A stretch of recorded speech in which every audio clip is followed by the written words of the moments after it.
فیض صاحب کی ایک اور غزل جو ان کے مجموعہ کلام زندان نامہ میں شامل ہے، اس کی تشریح کے ساتھ حاضر خدمت۔ فیض صاحب مطلب میں کہتے ہیں، گرمی شوق نظارہ کا اثر تو دیکھو، گل کھلے جاتے ہیں وہ سایہ درد تو دیکھو۔ عام طور پر جب پھول کھلتے ہیں تو یہ اس بات کی علامت ہوتی ہے کہ بہار، یا اس بات کی علامت ہے، یا اس بات کا پتہ ہوتا ہے، اس بات کا کہ بہار کی آمد ہے اور بہار آ رہی ہے، بہار آ چکی ہے۔ لیکن یہاں بھی شاعر جو کہہ رہا ہے کہ محبوب کے سائے در میں جو پھول کھل رہے ہیں وہ پھول بہار کی وجہ سے نہیں ہیں، بلکہ وہ کیا ہیں؟ گرمی شوق نظارہ، محبوب کو دیکھنے کا جو ہمیں شوق ہے، عشق ہے، جذبہ ہے، اس گرمی اور اس شدت کی وجہ سے وہ پھول کھل رہے ہیں۔ ایسے ناداں بھی نہ تھے جہاں سے گزرنے والے، ناسخو بند کرو راہ گزر تو دیکھو۔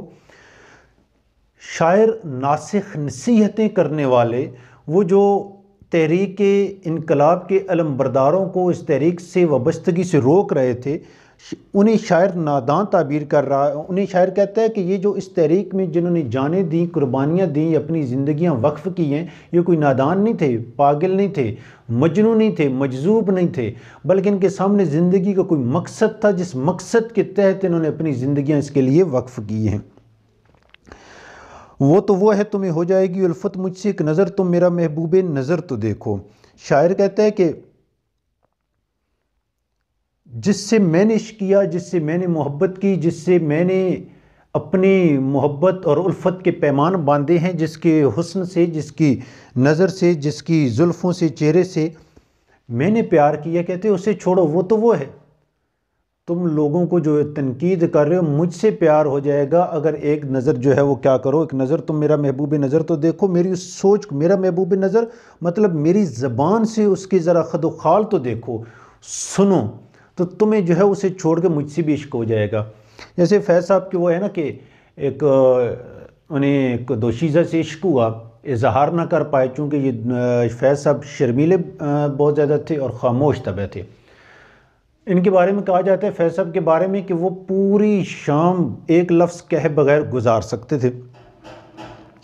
تو فیض صاحب کہتے ہیں کہ اس لڑکی کے بعد وہ کہیں پہ شادی ہو گئی، واپس آئی، تو ایک دفعہ فیض صاحب کو ملنے کے لیے ان کے پڑوس میں رہتی تھی، تو اس نے جاتے جاتے فیض صاحب کو کہا کہ آپ مجھے چھوڑیں اور میرے اگر شوہر کو آپ دیکھ لیں تو آپ کو اس سے پیار ہو جائے گا۔ وہ یہ بات کہہ کے چلی گئی۔ فیض صاحب نے اردو ادب کی 100 سالہ تاریخ میں ایک نئے باب، ایک فکر اور سوچ کا اضافہ کیا، اور نظم انہوں نے لکھی تھی رقیب کے نام، جس میں انہوں نے لکھا تھا نا، آ کے وابستہ ہیں اس حسن کی یادیں تجھ سے، جس نے اس دل کو پری خانہ بنا رکھا تھا، جس کی الفت میں بلا رکھی تھی دنیا ہم نے، دہر کو دہر کا افسانہ بنا رکھا تھا۔ تو یہ رقیب کو کہہ رہے ہیں۔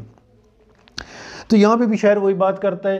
در حقیقت یہ اس شعر میں شاعر کہہ رہا ہے، جو ناسخ تھے، تنقید کرنے والوں نے کہتے ہیں اس تحریک کو چھوڑو، تم ذرا مجھ سے اس تحریک کا مقصد، انقلابی تحریک کا مقصد، اس کا مدعا، اس کے وابستہ جو لوگوں کی قربانیاں ہیں، اسٹرگل ہیں، جدوجہد، اس کے بارے میں، یا اس تحریک کا مقصد کیا ہے، مقاصد کیا ہے، وہ مجھ سے پوچھو تو تمہیں جو ہے وہ مجھ سے بھی پیار ہو جائے گا کہ میں خوش نصیب ہوں جو اس انقلابی تحریک سے وابستہ ہوں۔